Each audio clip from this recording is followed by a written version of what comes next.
वाराणसी के ज्ञानवापी सिंगार गौरी केस में अब एक नया मोड़ आ गया है।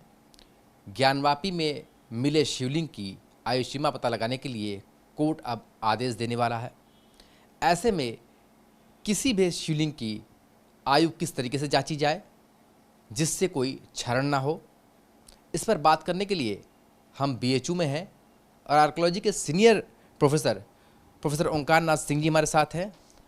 ओंकार नाथ जी, कोई क्षरण किए बिना, कोई ड्रिल किए बिना, लैब में ले जाए बिना, इस तरीके से क्या विधि है जो आयु सीमा पता लगाया जा सके ताकि कोई क्षरण ना हो, कोई भी वहाँ पर बिखराव ना हो?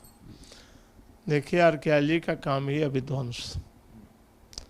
बिना आसपास की चीज़ों को देखे हुए जाने हुए उनको हम बाहर निकाले बगैर नहीं कर सकते, और लैब में तो भेजना पड़ेगा। लैब में से उसमें कुछ न कुछ हिस्सा तो हमको निकाल के भेजना पड़ेगा। लेकिन मैं मानता हूँ कि पत्थर की कोई डेट शिवलिंग की डेट नहीं हो सकती, क्योंकि पत्थर तो बहुत पुराना हो सकता है, लाखों वर्ष पुराना हो सकता है। और अगर यह पत्थर चुनार से आया होगा, जैसा कि यहाँ के मंदिरों के निर्माण में, मूर्तियों के निर्माण में प्रयुक्त हुआ है, यहाँ तक कि मौर्य काल में जितने भी स्तंभ लेख बने हैं सब वहीं से लाए गए हैं। अभी हमने बभनिया में बहुत सारे पत्थर वहीं से देखे और जहाँ पर शिवलिंग का निर्माण भी हुआ है। तो अगर उनकी डेट हम ले जाएंगे तो पत्थर की डेट तो लाखों वर्ष पुरानी होगी, लेकिन यहाँ शिवलिंग की डेट से उसका कोई रिलेशन नहीं बनेगा। उसके आसपास की जितनी भी चीज़ें प्राप्त हो रही हैं उनकी कार्बन डेटिंग की जा सकती है, जिसमें कार्बन का परसेंटेज होता है, और उनको निकालने के बाद उसको लैब में भेजने से किसी भी प्रकार की शिवलिंग में क्षति नहीं होगी। तो आसपास का जो इलाका है, जैसा आप बता रहे हैं, उसकी अगर कार्बन डेटिंग कराई जाएगी तो उससे जो शिवलिंग की आयु सीमा है वो कैसे पता चल पाएगा? नहीं, वो तो शिवलिंग के हम एक तरह से स्थापित होने के बाद ही उन चीज़ों का प्रयोग वहाँ हुआ होगा। किसी सामान्य जगहों पे वैसी चीज़ें नहीं मिलेंगी आपको। जैसे कि हिंदू धर्म परंपरा में हमारे यहाँ अन्न का प्रयोग होता है, जल का प्रयोग होता है, मिट्टी के बर्तन और शेष मिलेंगे जिनसे कि जल चढ़ाया जाता रहा होगा। शिव का जल के साथ बहुत अप्रतिम रिश्ता है। तो ऐसी स्थिति में वो सभी चीज़ें जो शिव के पूजा पद्धति में आज प्रयोग होती हैं, मैं समझता हूँ कि वो सभी चीज़ें मिलेंगी और उनकी कार्बन डेटिंग हो सकती है। मतलब आप ये कह रहे हैं कि शिवलिंग के आसपास की जगह की अगर कार्बन डेटिंग की जाए तो शिवलिंग की लगभग आयु सीमा पता लग सकती है? बिल्कुल, शिवलिंग के प्राण प्रतिष्ठा के साथ ही उन चीज़ों का प्रयोग हुआ होगा। तो जिस समय प्राण प्रतिष्ठा हुई होगी उस समय की डेट उन चीज़ों से प्राप्त हो जाएगी और इससे हम शिवलिंग की डेट प्राप्त कर लेंगे। सर, ये बताइए कि क्या ऐसी कोई विधि, ऐसा कोई तरीका अभी तक है कि लैब वहाँ तक चला जाए या विशेषज्ञ वहाँ तक चला जाए और बिना किसी क्षरण के आयु सीमा पता की जा सके? ऐसा कोई तरीका है?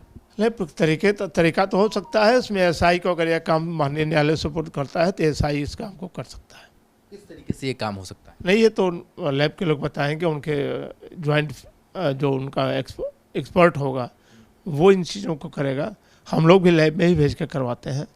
Birbal Sahni institute of palaeobotany जो लखनऊ का है वो इस कार्य में सक्षम है और वहाँ के विद्वानों से इसके लिए विचार किया जा सकता है। मतलब आप ये कह रहे हैं कि अगर कोर्ट आदेश दे तो लैब वहाँ तक पहुँच सकती है और बिना किसी क्षरण की जाँच भी हो सकती है? नहीं, लैब पहुंच सकती है कि नहीं ये विशेषज्ञ बताएंगे, लेकिन मेरा ये मानना है कि लैब उसमें से अपनी आवश्यकता की चीज़ों को लैब तक ले जा सकती है और वो सीलबंद लिफाफे में जा सकती है और उसकी जांच भी निश्चित रूप से दोनों पक्षों को स्वीकार करनी चाहिए। मतलब आप ये कह रहे हैं कि शिवलिंग के आसपास के कार्बन डेटिंग की एक प्रक्रिया है, दूसरी प्रक्रिया एसआई के जो विशेषज्ञ वो वहाँ जा सकते हैं। इन सारी चीज़ों को अगर मिलाकर देखा जाए तो आयु सीमा पता लग सकती है? आयु सीमा तो निश्चित रूप से पता लग सकती है। हम तो लाखों वर्ष पुराने की बात कर रहे हैं। 60 लाख वर्ष पुराने अगर फासिल को भी हम डेट दे सकते हैं तो यहाँ तो मुश्किल से 1500-1600 वर्ष, 1700-1800 वर्ष की बात है। तो सब कुछ संभव है, बशर्ते माननीय कोर्ट पर निर्भर करता है। मतलब एएसआई को अगर जिम्मेदारी सौंपी जाए तो ये संभव हो सकता है? बिल्कुल संभव हो सकता है, बिल्कुल संभव हो सकता है। तो प्रोफेसर ओंकार नाथ सिंह जी ने एक बहुत खास बात बताई है। पहली तो ये कि शिवलिंग के आसपास का जो इलाका है वहाँ की अगर कार्बन डेटिंग की जाए तो बहुत सारी चीज़ें वहाँ से पता लग पाएंगी, और एएसआई की विशेषज्ञों को पर अगर कोर्ट ये जिम्मेदारी सौंपे कि आयु सीमा पता लगाए तो एएसआई के पास बहुत सारे ऐसे तरीके हैं जो बिना क्षरण किए हुए भी वहाँ पर आयु सीमा को पता लगाया जा सकता है। वाराणसी के ज्ञानवापी में मिले शिवलिंग की आयु सीमा पता लगाने के लिए कोर्ट अब आदेश दे सकता है। साफ तौर पर कोर्ट साइंटिफिक जांच की आदेश देगा जिसमें आयु सीमा की जांच हो सके। हालांकि इसके लिए कार्बन डेटिंग की बात की गई थी, पर कार्बन डेटिंग भी वहां की जाएगी जहां पर कि शिवलिंग को कोई नुकसान ना हो। हमारे साथ बीएचयू के प्रोफेसर डॉक्टर प्रवेश भारद्वाज जी हैं। प्रवेश जी, सबसे पहले ये बताइए कि कार्बन डेटिंग जो है वो क्या है और क्या इसको करने के दौरान जिस चीज़ की कार्बन डेटिंग होती है उसका क्षरण किया जाता है? देखिए, कार्बन डेटिंग से बतलाने से पहले मैं दो चीज़ें आपको बताना सबसे महत्वपूर्ण समझता हूँ।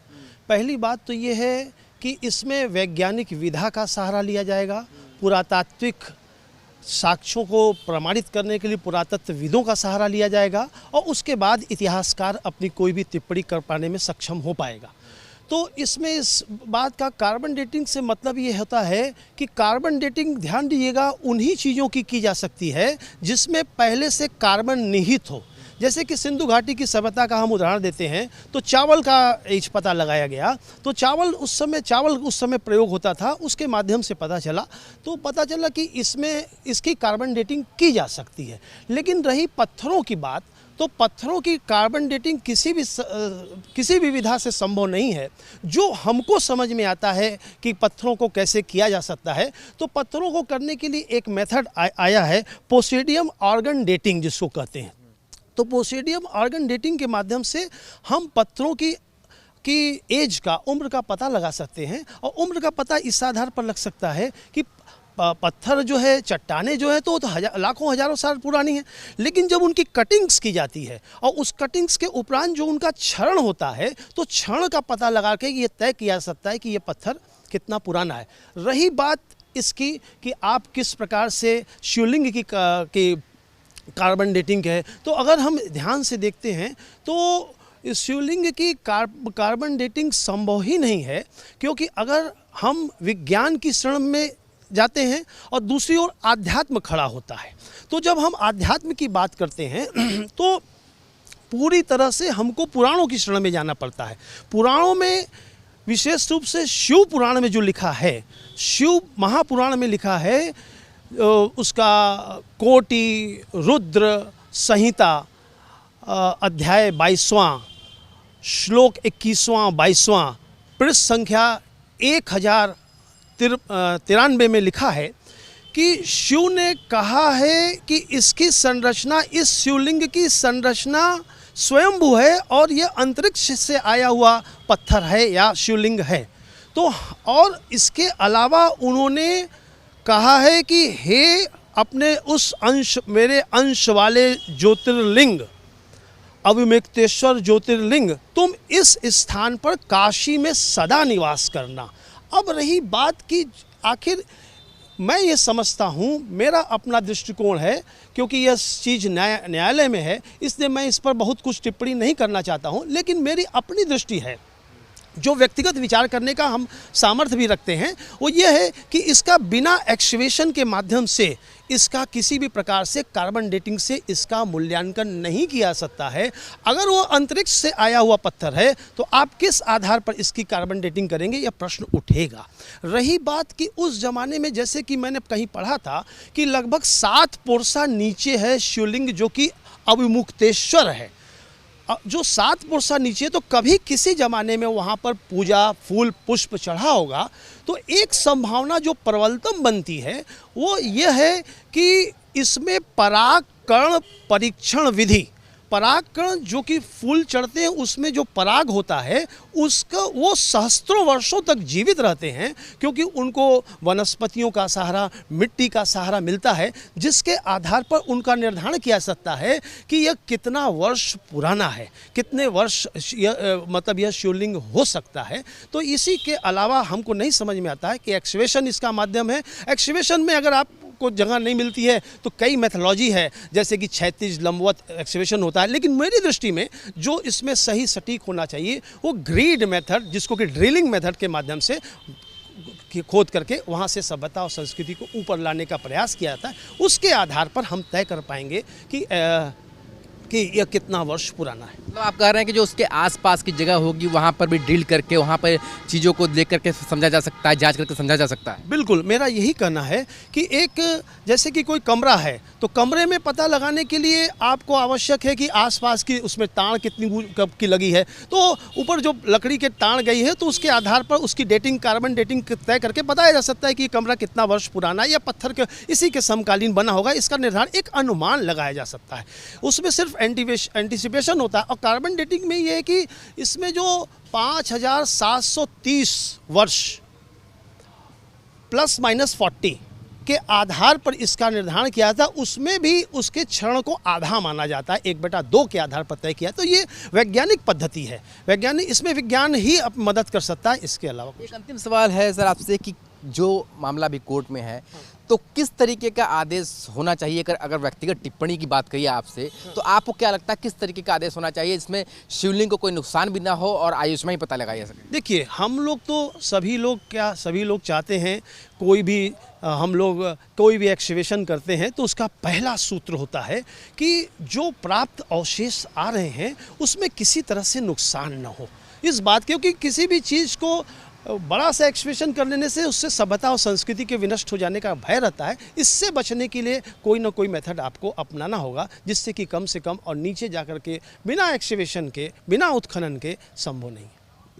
तो जिस तरीके से डॉक्टर प्रवेश भारद्वाज हमें बता रहे थे कि जहाँ पर आयु सीमा की जांच की बात की जा रही है उसके आसपास ड्रिलिंग हो सकती है और वहाँ पर जो चीज़ें मिलेंगी उनकी जांच से भी आयु सीमा बहुत हद तक पता लगाया जा सकता है। पर उनका साफ तौर पर कहना है कि कोर्ट इसी तरीके का कोई आदेश देगा जिसमें किसी तरह का कोई नुकसान शिवलिंग को ना हो और आयु सीमा भी पता लगाया जा सके। इसकी जो वैज्ञानिक पद्धति है उसी पर खास तौर पर ध्यान केंद्रित किया जा सकता है। वीडियो जर्नलिस्ट विपिन सिंह के साथ सुशांत मुखर्जी, न्यूज़ नेशन, वाराणसी।